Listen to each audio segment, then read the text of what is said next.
Hey everyone, welcome to part 4 of my in-depth review of the new Tyranids Codex, released today. Woohoo! Overall impressions, sucks. Yeah. Whatever. Let's continue. So in this video I'm going to be covering the troops choices of this not very well written codex. I don't like it. The more I read it, the less I like it. But maybe it's just my first impressions. Maybe we'll like it in the future. Here's the thing. So when the Tyranid 5th edition codex came out, there were choices. You actually could take choices for your... Again, the troops choice was very bloated. There were warriors, gene stealers, hormagons, gaunts, rippers, turvagons, tons of choice.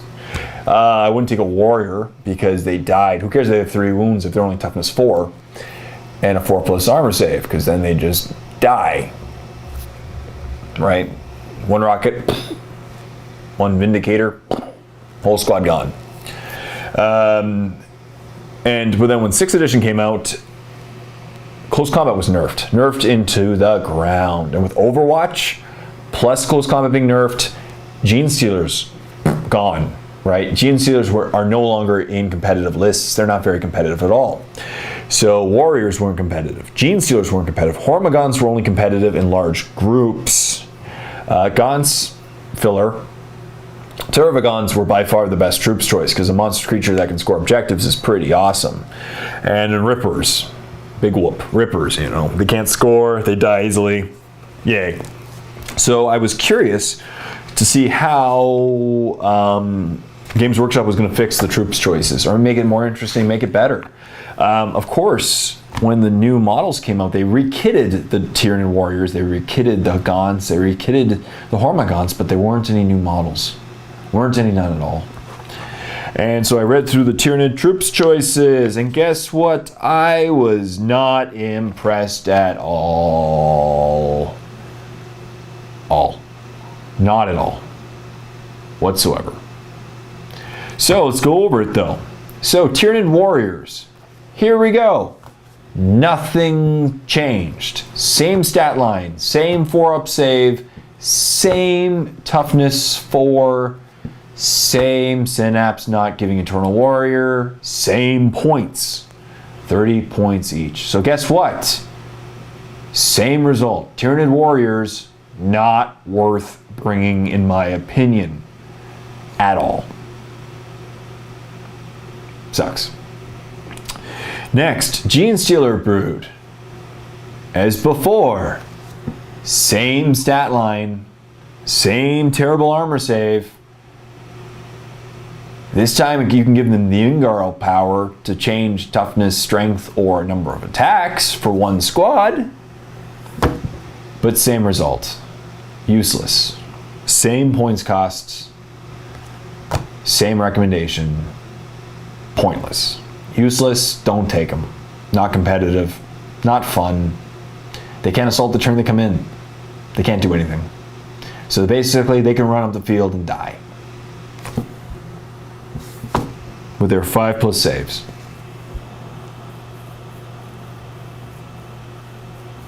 And the Broodlord can only know the horror power. So nerfed. Sad. Up next, we have Termagants. Now, Termagants were the foundation of troops for most lists, and yes, they got cheaper by 1 point. They're now 40 points for 10 models, opposed to the old 50. Woo. You know what, to be honest, it's cool, but I'm not buying into this fact that the problem is all of us Tyranid players have like 120 gaunts, so that's not going to change anything. And yes, it'll free up some more points for other things. Yay! But still, woo, they come with flash bores. They can take spine fists or spike rifles or devourers for 4 points, spike rifles or spine fists for free. You can take up to 20 more, so squads of 30. They can take adrenal glands or toxin sacks for 2 points each. And now, as I mentioned before, if you bring 30 of them, you can bring a Turvagon as a troop. So now instead of spending 50 points and getting a Turvagon as a troop, you can bring 120 points and bring the Turvagon as a troop, who got more expensive to begin with. So there goes the cheapness and prices. I think Games Workshop just really wants to sell a lot of Gaunts. I am not that impressed to tell you very much at all. I just, yeah. And as I said, yeah, I'm just not that impressed. And especially the fact that, as I said, they removed the ability for flesh borers. There's nothing special about flesh borers anymore. I'm just sad. Yeah. Sad.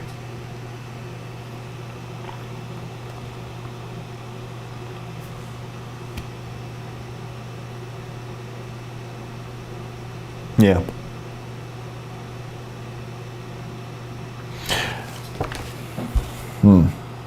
Sad. Now, I'm going to take a break after. Actually, I'm going to do troops, and then I'm going to do a couple of weapons. I just noticed a couple of things, and I'll bring that up in a second. Next, we have troops, Hormagaunts. And now, Hormagaunts have Sighting Talons. There's no bonus for Sighting Talons anymore, so ignore the reroll ones anymore. Yay. They got cheaper, also dropped by 1 point each. They're now 50 points when they used to be 60 points for a squad of 10. Yay. But they made Toxin Sacks more expensive, so if you used to run your Hormagaunts with Toxin Sacks, you're just as expensive, same points cost, absolutely nothing changed. Our Bounding Leap, instead of rolling 3d6, take the highest when running. It's now +3, so they got slightly faster. They still have Fleet, so you can re-roll their run distance, yay! But you only get 1 dice to re-roll instead of 3 before, so in the end it's a nerf.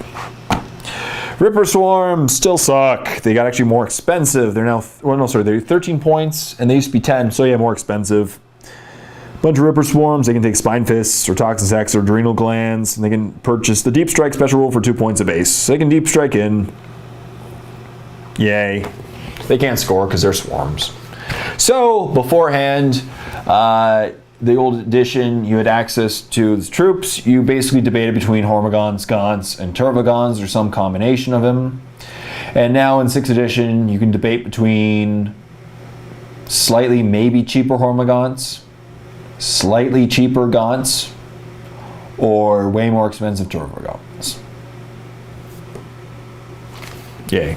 So now I'm going to go over the weapons and biomorphs. I know I didn't cover it before, but I'm going to go over some of the close combat ones because they brought up some things in this in this I